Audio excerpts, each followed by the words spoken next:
Assalamualaikum. Jangan lupa like, comment, and subscribe. Bye.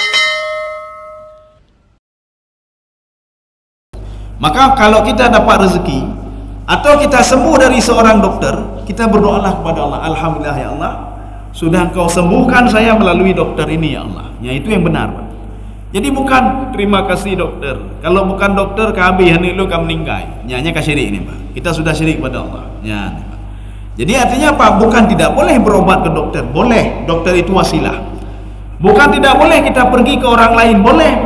Diberikan rezeki bukan tidak boleh kita terima. I'taqid anna ni'mata minallah. Yakinlah nikmat itu berasal dari Allah, tetapi melalui si fulan. Kaum muslimin sedang jamaah yang dirahmati Allah Subhanahu wa taala. Amal akhar, ya ini ada lagi cerita lagi. Ada cerita lagi. Seorang yang tidak bermasalah ketika sakaratul maut, dia bermasalah. Wa ammal akharu fanahu maruya an Malik bin Dinar. Jadi ada sebuah riwayat yang diriwayatkan oleh Malik bin Dinar. Apa riwayatnya? Annahu dakhala ala jarin lahu uhtudira. Ada seorang tetangganya mau meninggal dunia, yang kasakarat, mau meninggal dunia. Faqala lahu ya Malik. Yang mau meninggal tadi tetangganya mengatakan ya Malik, jabalani minar. Ada dua gunung yang saya lihat dari api, wahai Malik bin Dinar. Ya, makanya kita nanti kalau melihat ada orang mau meninggal dunianya macam-macam. Nah yang terkejut, nah yang takut. Kenapa? Dia melihat semuanya. Salah satunya yang dilihat oleh orang ini, dia melihat ada dua gunung api. Ya. Baina yadayya. Dua gunung api itu ada di depan saya. Dia nampak. Makanya ada orang meninggal dengan apa? Ketakutan, nayo. Ada yang tersenyum. Ada yang biasa-biasa saja. Ini yang satu ini dia itu takutnya luar biasa. Kenapa? Dia melihat dua gunung besar di depan dia, gunung api. Ukallifu su'ud 'alaiha. Saya berusaha untuk naik gunung api itu tapi tak bisa, Pak. Makan apa ya? Bagaimana kita mau naik? Jadi artinya saya harus pergi ke sana, cuma ada gunung api di depan saya. Qala fasa'altu ahlahu. Saya bertanya kepada sanak familinya, ini ada apa sebenarnya? Makanya nanti orang yang mau meninggal dia kadang-kadang ngomong macam-macam, Pak. Lu kalang gunung api dua bawah, Pak. Atau dia ngomong lain, Pak, saya melihat ini, saya melihat ini. Atau tidak dia ucapkan tapi dia lihat saja, tetapi dia dalam keadaan ketakutan. Malik bin Dinar bertanya kepada keluarganya, ada apa ini? Dia melihat dua gunung api, ada apa itu?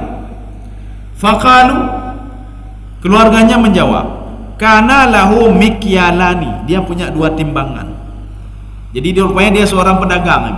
Dia seorang pedagang. Apakah berdagang buah-buahan atau apa saja? Dia seorang pedagang, kata keluarganya. Dia punya dua timbangan. Kana lahu mikyalani yakilu bi ahadihima wa yaktal bil akhar.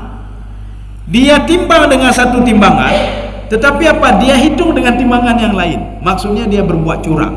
Ya, ada timbangan yang benar, ada timbangan yang tidak benar. Ketika timbangan ini sudah benar, dialihkan ke timbangan satu lagi, Pak. Artinya apa? Ada dia berbuat curang terhadap timbangan itu. Fada'autu bihima. Apa kata Malik bin Dinar? Sekarang bawa dua timbangan itu ke saya. Bawa kemari dua timbangan itu. Fadarabtu ahaduhuma bil akhar. Saya hancurkan dua timbangan tadi, Pak. Ya. Gepikir Malik bin Dinar bisa meringankan orang yang mau meninggal tadi. Ya, bisa meringankan.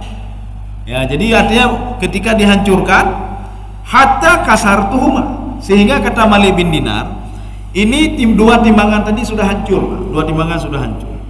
Tsumma sa'altu rajula faqala.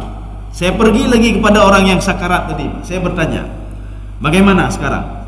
Ma yazdad, tidak bertambah al-amru alayya illa idman. Tidak bertambah kecuali gunung itu makin besar. Makanya jangan pernah kurangi timbangan. Baik pengegop, ya, Pak. Baik pengegop, memang pengegop melamba le, Pak. Memang dapat lamba banyak. Jangan menzalimi orang lain.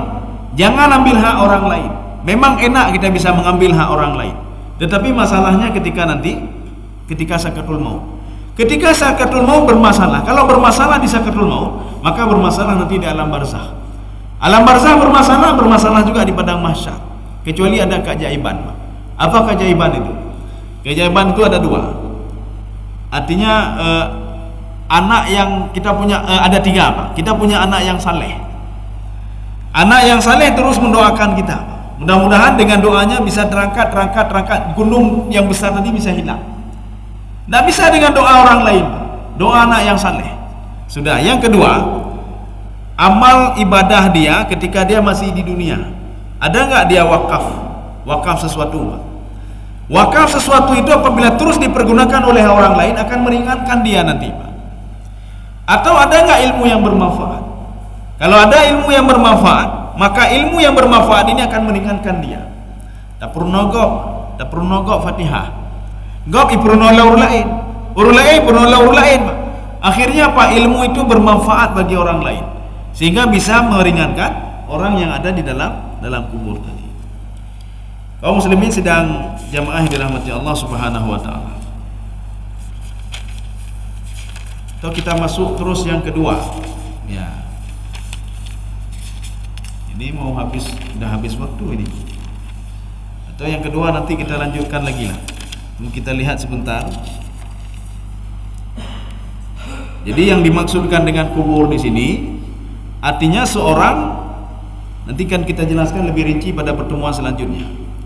Seorang kalau sudah masuk ke dalam kubur, ibadahnya semua putus, tidak ada lagi ibadahnya. Inilah yang dikatakan saya tutup semuanya, kata Allah. Maka Rasulullah SAW mengatakan, kiamat itu, ada seorang sahabat mendatangi Rasulullah. Ya Rasulullah, mata sa'ah. Kapan kiamat itu ya Rasulullah? Rasulullah mengatakan, kematian kamu adalah kiamat bagimu. Ya, kematian kamu adalah kiamat bagimu. Apa makna kiamat bagimu? Sudah berakhir ibadah, sudah berakhir. Anali ibadah. Tidak ada lagi tanggung jawab, tidak ada lagi mencari rezeki untuk keluarga, tidak ada lagi. Tidak ada lagi pergi kantor, tidak ada lagi duduk-duduk kedai kopi, tidak ada lagi. Tidak ada lagi main-main sama teman, tidak ada lagi. Anali, ya, itu kalau sudah meninggal. Maka manfaatkan sekarang waktu ini untuk bisa apa? Modal kita untuk meninggal nanti, Pak. Satu. Yang kedua, kuburan itu merupakan pintu masuk alam barzakh. Ya, beda pikir pun, Pak. Seperti bayi itu, kelahiran bayi itu adalah pintu keluar dia untuk bisa masuk ke alam dunia. Jadi makanya pintu masuk dia apa? Untuk bisa masuk ke alam dunia. Maka ketika kita lihat kuburan itu, oh mau dah lagi, ya Pak. Kubur dah lagi. Kok kecil sekali? Apalagi liang lahatnya, Pak. Itu pintu masuknya, bukan di situ tinggalnya. Tetapi apa? Ada satu riwayat ini di dalam kitab Al-Muwatta. Dalam kitab Al-Muwatta, ketika seorang meninggal dunia dan dia masuk ke dalam kuburnya, waktu itu datanglah dua malaikat. Malaikat ini bertanya, ini dalam kitab Al-Muwatta, versi kitab Al-Muwatta. Walaupun nanti dalam kitab lain bertanya marabuka, ma imamuka, tapi ini dalam versi kitab Al-Muwatta, hadis, kumpulan hadis dari Imam Malik. Apa kata dua malaikat ini? Ma ra'yuka fi Muhammad? Bagaimana pendapatmu tentang Muhammad sallallahu alaihi wasallam? Pemuda ini menjawab apa? Saya tidak tahu Muhammad itu siapa. Orang lain semayang, meluduridan. Orang lain pegangannya lonjak, tahu Muhammad salah wajib, tapi saya tidak mengenal Muhammad itu. Ya, nembak. Kemudian saya tidak mengenal juga Al-Quran, hatta membaca Al-Quran. Ketika itu malaikat berdoa kepada Allah, ya Allah sempitkanlah ya Allah tempat dia, ya Allah sempitkanlah tempat dia. Akhirnya apa? Dia berteriak di situ, Pak. Kayak klik-klik di situ, Pak. Berapa tahun di situ di alam barzakh? Minimal 40.000 tahun lamanya. Kalau kita sengsara di dunia 20 tahun, 30 tahun. Kalau orang yang tidak salat, orang yang tidak puasa, tidak patuh, sengsara minimal 40.000 tahun di alam barzakh. Kemudian malaikat bertanya kepada orang yang kedua, ma ra'yuka fi Muhammad? Bagaimana pendapatmu tentang Muhammad sallallahu alaihi wasallam? Orang ini menjawab, Nabi Muhammad adalah utusan Allah. Allah mengirimkan kepada beliau Al-Quran. Al-Quran memberikan petunjuk kepada kami, ya, untuk bisa menyembah Allah Subhanahu wa taala. Sehingga kami tahu salat, tahu ibadah dan lain sebagainya. Saudara-saudara kami orang-orang mukmin, ya, yang bisa menolong kami juga nanti di padang mahsyar nanti. Yang mendoakan kami juga nanti di padang mahsyar, yaitu orang-orang mukmin. Malaikat mengatakan, saya sudah menduga kamu akan menjawab seperti itu. Malaikat berdoa lagi kepada Allah Subhanahu wa taala. Allahumma ja'al qabrahu sab'ina dhira'an fi sab'ina dhira'an. Jadikan kuburnya itu ya Allah 70 zira' kali 70 zira'. Apa kata Imam Jalalain dalam tafsir beliau? Kalimat zira' di sini itu maknanya apa? Zira' malaikat. Zira' itu segini. Kalau kita ini setengah meter ya. Ini setengah meternya tangan malaikat nih, Pak. Zira'nya malaikat, kan zira' adanya. Malaikat sekali mengepakkan kedua sayapnya memenuhi langit dan bumi. Zira' malaikat 70 zira' malaikat, 35 meter ukuran malaikat nih, Pak. Ukuran malaikat. Maka ketika itu pemuda ini begitu senang sekali, Pak. Kenapa? Dia di alam kubur tidak seperti yang diduga oleh orang yang dia berada di dunia. Tidak seperti yang dia duga. Dulu dia duga begini. Ketika seorang di dalam kandungan, dia menduga begini, kiban dunia ada. Ya, dia pikir dunia memang lagi dalam kandungan. Oh, masang sempit dah dunianya, lagi sempit dalam kandungan. Ketika lahir ke dunia, oh, luar dah dunia lagi. Maka ada fasilitas mobil, ada ini, ada itu, butuh dan sebagainya. Ya, ketika masuk ke alam barzah, tidak butuh lagi kepada tubuh. Roh tidak butuh kepada tubuh. Dan nikmat itu akan berbeda. Ketika di dalam kandungan makannya dengan tadi plasenta, dengan apa namanya? Ketika lahir ke dunia, kan lahir plasenta ni, Pak, dengan mulut. Kemudian nikmat nanti sudah lain lagi. Maka nikmat itu berbeda. Maka ketika itu orang yang berada dalam kubur mengatakan kepada malaikat, wahai para malaikat, zaruni azuru ahli. Izinkan saya untuk mengunjungi keluarga saya yang berada di dunia. Malaikat mengatakan, "Nam, jangan, kamu tidur saja." Tidak ya malaikat, izinkan sebentar saja. Saya mau kasih tahu mereka, begitu bahagianya saya di sini. Bahagia sekali di alam barzah. Maka kita jangan terbayang yang tidak-tidak. Oh, mana lu kata mau alam barzah, lintu lu kata mau alam barzah le kiban ni. Lintu fikir katanya, kiban ni nak lu ni dia tinggal dunia. Ya namanya. Penuh ngutang, penuh ngenyoy, penuh. Ini hanya utang, hanya tak boleh bagi orang yang beribadah. Hanya tak boleh, sudah lempang. Farauhu wa raihanun wa jannatu na'im. Jadi farahun waktu istirahat. Arti istirahat apa? Tak berbuat apa-apa lagi di alam barzah. Semi sorga. Ya, nampak. Kenapa semi sorga? Wa jannatu na'im. Sorga sedang menunggu dia. Jadi artinya apa? Sebelum menunggu sorga diberikan taman-taman sorga. Begitu bahagianya orang itu, Pak. Begitu bahagianya dia. Oh, bagaimana di sana? Apakah cuma kita sendiri? Tidak sendiri, Pak. Nanti bisa dibaca di dalam kitab At-Tadhkirah yang dikarang oleh Imam Al-Qurtubi. Beliau mengatakan ya talaqqa ba'dhuhu ba'dan. Yang sudah meninggal dulu akan ketemu dia, Pak. Ketemu satu sama lainnya. Dia akan ketemu dengan si fulan, dan dia juga sibuk dengan aktivitasnya ketika di alam barzah. Tapi tidak susah-susah lagi, Pak. Kenapa? Farauhu waktu istirahat, tidak ada susah lagi. Wa raihanun, raihan itu apa? Memetik apa yang sudah dia lakukan ketika di dunia. Tapi kalau tidak salat, tidak puasa, ribah kau, pueh ke kau, dengki ke kau, putar petik elem, anak tu betul. Yang kita petik cuma ribah saja. Yang ribah itu bisa menyusahkan kita. Yang hasad dengki itu bisa menyusahkan kita. Jangankan di padang mahsyar. Waktu sakaratul maut saja sudah susah. Maka hal-hal yang seperti ini tinggalkan saja. Hana manfaat. Maka hana manfaat saja. Kegegau hana manfaat. Maka hana manfaat. Membuat hati kita yang mendakdu mentong. Mereka kegegau memang. Kita urus keluarga kita sendiri, urus anak sendiri, urus istri sendiri, urus suami sendiri. Beda urus kau boleh, Pak. Waktu dah rumah nak semayang, nak kalau semayang nak, nyala le urus. Kalau semayang, anak terus dah semayang. Kemudian anak begitu juga, istri begitu juga. Paling enggak kalau kita meninggal dunia, kita sudah memberikan nasihat kepada anak, memberikan nasihat kepada istri. Kita sudah menjaga diri kita sendiri. Nyo meninggal dunia, Pak. Nyo meninggal dunia lalu kita ada minta aib kau tu, Pak. Tak minta aib kau, tak putalah kau, tak temenak kau. Aci temenak anak terus le tiga orang. Ya nampak. Nah anak temayang anak bibit ni. Maka orang temenak anak sama kita temenak terus je. Kita temenak terus ya. Lagi orang pegang benda lalai tak dengan HP ni, ibu ahli. Ijau lian ni, dah lebih lalai lah ibu ahli ni. Ya. Ijau pegang ahli ya. Batu tanah oi, Bang.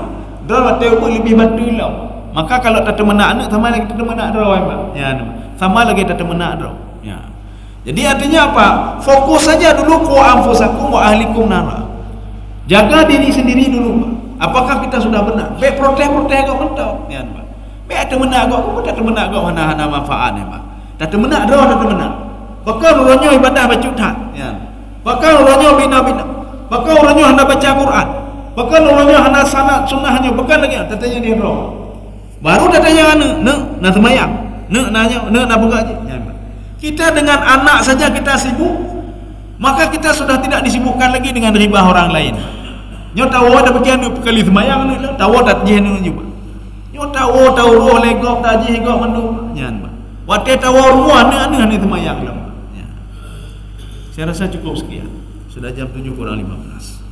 Mudah-mudahan ada manfaat bagi tuan dan jemaah sekalian. Subhanakallah bihamdika asyhadu an la ilaha illa anta astaghfiruka wa atubu ilaik. Assalamualaikum warahmatullahi wabarakatuh. Terima kasih.